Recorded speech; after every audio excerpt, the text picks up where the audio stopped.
Greetings and welcome to my next lecture. Today I would like to talk about deduction and induction. After we recognize what's an argument and what's not an argument, we have to ask the question of what are the types of arguments? Well, we have deductive arguments, or deduction, and deductive arguments are arguments in which if the premises are true, they have this miswritten, the word premises are claimees. So, an argument in which if the premises are true, or the premises claim to support the conclusion in such a way, an argument in which the premises claim to support the conclusion in such a way that it is impossible for the premises to be true and the conclusion false. Essentially, if the premises are true, if the factual claim is right, the inferential claim is such there is no way for the conclusion to be false. It is 100%. Inductive, on the other hand, isn't quite that certain. It's an argument in which if the premises are claimed to support the conclusion in such a way, it is improbable that the premises are true and the conclusion is false. So inductive, the conclusion is probable. In deductive, it's 100%. Now, based upon what inductive and deductive are, one might say, well, why not always use deductive? Well, you don't always have that choice. I mean, predictions about the future, arguments based upon what your friends or experts tell you. Science is inductive. Deductive is really a very specific type that comes from definitions and categorical statements and mathematics, and those can be certain. But the bulk of logic is not deductive. We'll spend a lot of time discussing deduction in this course, but the bulk of logic is really induction, and it's about how do we evaluate things. So deductive arguments there are various types, and I'm just going to go through some because they'll give you a better idea of what deductive arguments are. Arguments based on math. These are arguments that depend on an accepted mathematical principle that must be true if the premises are true, and they are using the principle correctly. So if the principle is true, it's being used correctly, it's widely accepted, that's an argument based on math. Something like, I have 2 apples, you have 1, so together we have 3 apples. It's a triangle, therefore it has 3 sides. These are all depending upon just widely accepted concepts, mathematical principles. If we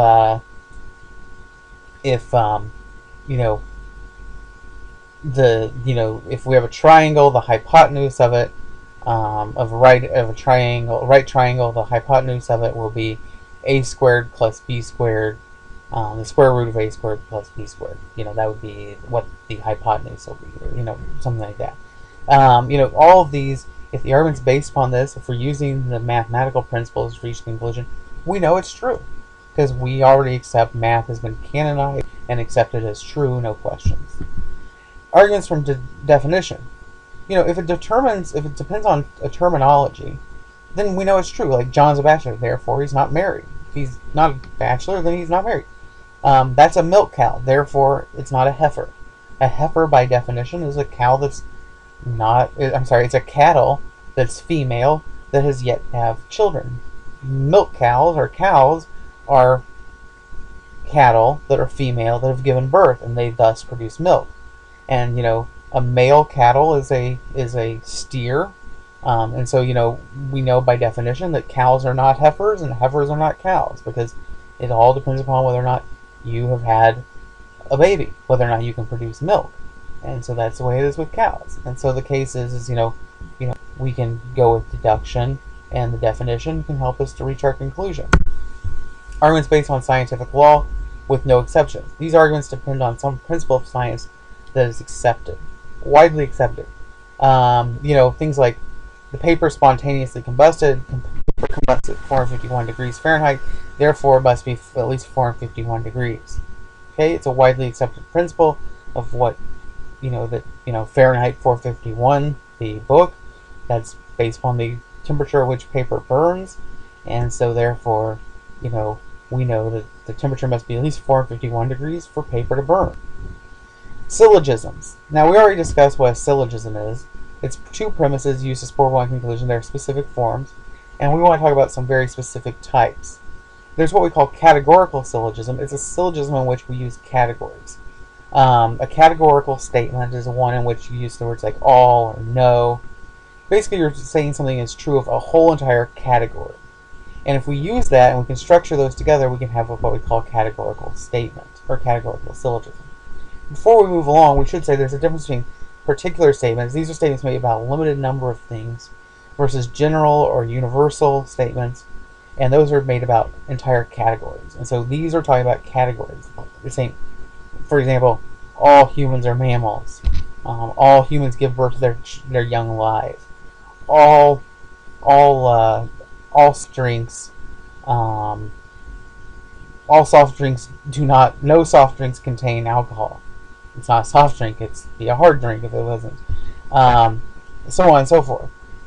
And so that's the case. So categorical syllogisms can be forms like all A are B, all B's are C's, therefore all A's are C's.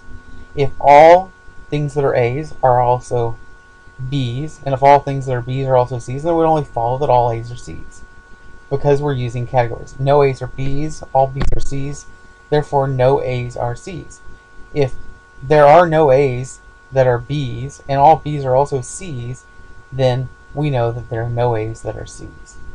Does that make sense? We can put in words like no dogs are cats, all cats are feline, therefore no dogs are felines. It follows. There's no question.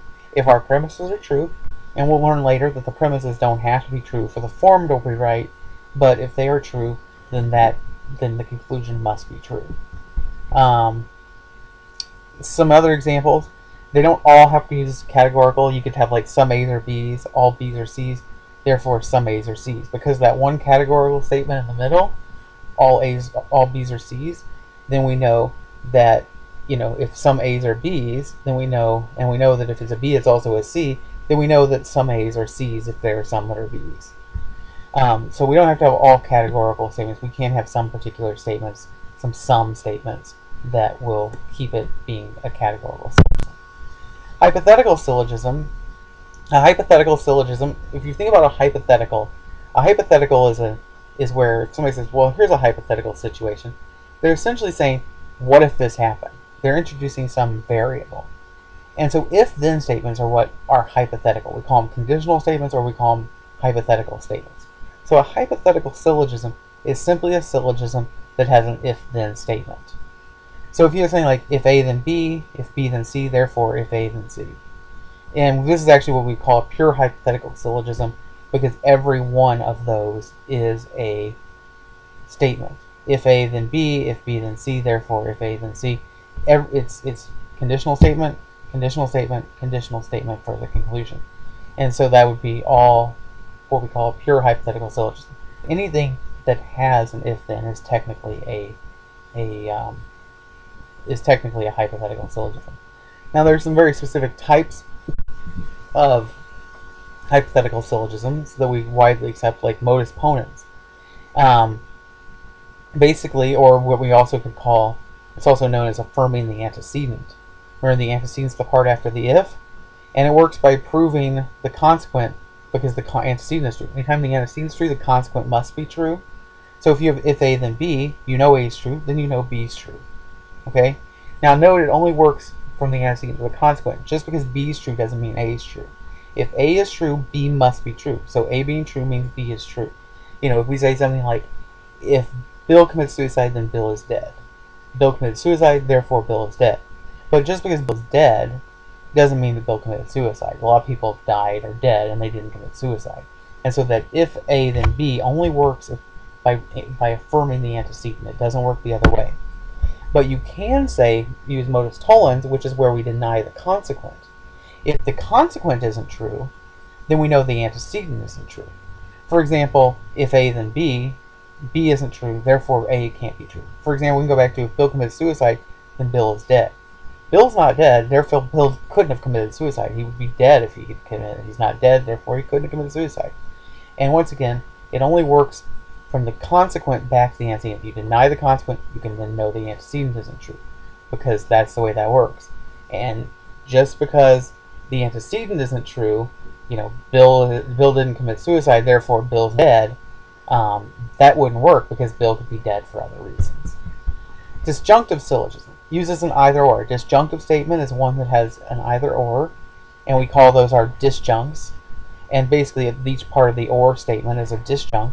And essentially, if you have a statement like, either either I'm going to eat meatloaf for dinner or hot dogs. I don't know. It's kind of a weird choice, but either meatloaf or hot dogs. And the case is I'm not eating hot dogs. Therefore, I must be going to eat meatloaf. If it's true that I'm either going to eat meatloaf or hot dogs, and then we at some point say I'm not eating hot dogs, then we know it must be meatloaf. If you can prove if you know one of the disjuncts isn't true, and you have an either-or statement that's true, you know the other disjunct is true. Then we have logic of relation. These depend upon concepts of transitivity, symmetry, reflexivity. These can be things like anything that's transferable between things, like, town locations, like Champaign is north of Tuscola, and Tuscola is north of Arcola. Therefore, Champaign is also north of Arcola.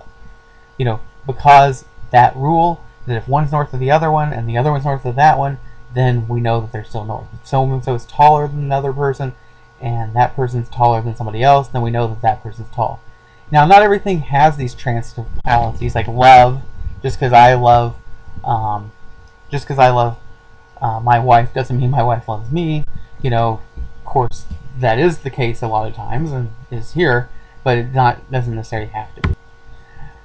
Now, I'm going to stop here because I can only go 15 minutes on these videos, and I'll come back and talk about inductive arguments on the next one.